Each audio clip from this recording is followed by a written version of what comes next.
Hindi lahat ng nangyayari sa buhay mo ay kailangan mong isisi sa iba. Makinig ka.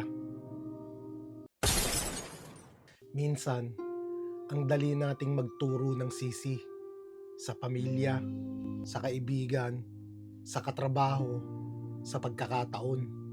Tapos sasabihin mo, hindi ako umasenso dahil sa kanila.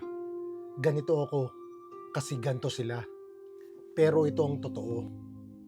Habang sinisisi mo ang iba, binibigay mo rin sa kanila ang kontrol sa buhay mo. Kasi kung sila ang dahilan, ibig sabihin, wala kang kapangyarihang magbago. Oo, may mga bagay na hindi mo kontrolado. May mga taong nakakasakit. May mga sitwasyon na hindi naging patas. Pero kung gusto mong umusad, kailangan mong tanggapin na ikaw pa rin ang may hawak ng susunod mong hakbang. Hindi mo kasalanan ng lahat, pero responsibilidad mo kung paano ka babangon.